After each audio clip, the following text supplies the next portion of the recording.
Hi. ഞാൻ big boss അങ്ങനെ റെഗുലറായിട്ട് കാണുന്ന ഒരു ആളല്ല.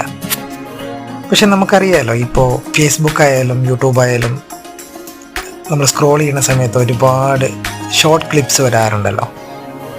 അങ്ങനെ ഉള്ള പരിചയം മാത്രമേ എനിക്ക് ബിഗ് ബോസ് ഷോ ആയിട്ടുള്ളൂ. കഴിഞ്ഞ സീസണിൽ അഖിൽ മാരാറുടെ പെർഫോമൻസ് ഇങ്ങനെ, അതായത് ഈ ക്ലിപ്പിങ്സിലൂടെ ഒരുപാട് കണ്ടിട്ടുണ്ട്. അദ്ദേഹത്തിൻ്റെ കുറേ സ്റ്റാൻഡുകൾ നല്ല നിലപാടുകളാണെന്ന് തോന്നിയിട്ടുണ്ട്.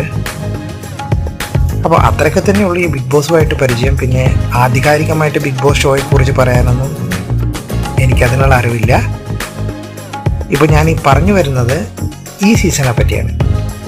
ഈ സീസണിൻ്റെ തുടക്കം മുതൽ ഞാൻ കണ്ടുകൊണ്ട് വരുന്ന ഒരു, ശരിക്കും പറഞ്ഞു കഴിഞ്ഞാൽ വളരെ ന്യൂസെൻസ് ആയിട്ടാണ് തോന്നിയത് എനിക്ക് സ്റ്റാർട്ടിങ് ടൈമിൽ.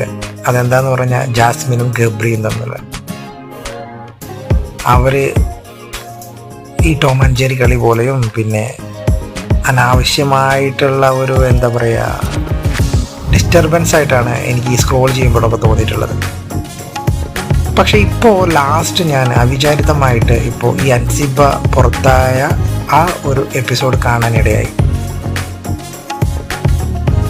അപ്പോൾ തുടക്കം മുതലേ നാം കാണുന്നതാണ് ഈ ജാസ്മിനും ഗബ്രി, ഈ പേരുകളാണ് കൂടുതൽ കോൺട്രവേഴ്സിയിലൊക്കെ വന്നിട്ടുണ്ടായിരുന്നത്.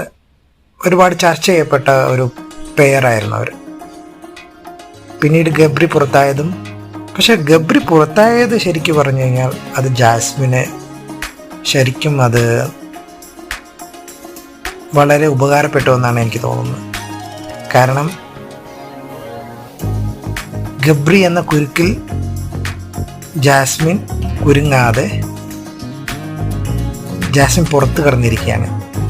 ശരിക്കും പറഞ്ഞു കഴിഞ്ഞാൽ ആ ലാസ്റ്റ് എപ്പിസോഡ് ഞാൻ പറഞ്ഞ പോലെ ആ അൻസിബ ഔട്ടായ ആ എപ്പിസോഡ് ഞാൻ കണ്ടതിലൂടെ എനിക്ക് തോന്നിയത് ജാസ്മിൻ ശരിക്കും നല്ലൊരു ഗെയിം ചേഞ്ചറാണ്, പ്ലെയറാണ്, നല്ല കാലിബറുള്ള ഒരു കുട്ടിയാണ്.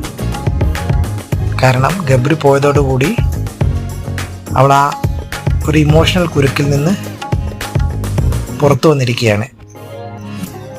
എന്നെ അത്ഭുതപ്പെടുത്തിയതൊന്നുമല്ല, ഇപ്പം ഞാൻ കണ്ട ലാസ്റ്റ് എപ്പിസോഡിൽ ഒരുപാട് പുരുഷ കണ്ടസ്റ്റൻറ്റുകൾ ഉണ്ടായിട്ട് കൂടി ആ കുട്ടി അതിൽ ആ ടാസ്ക് വിജയിച്ച കാര്യം അത് വളരെ എന്താ പറയുക, വളരെ മെയ്വഴക്കത്തോടു കൂടി ആ കുട്ടി അത് കംപ്ലീറ്റ് ചെയ്യുകയും മോഹൻലാലിൻ്റെ മുഖത്ത് പോലും ഒരു ആശ്ചര്യം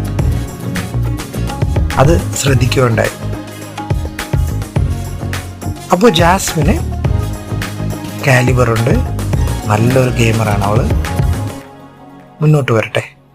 ആശംസകൾ.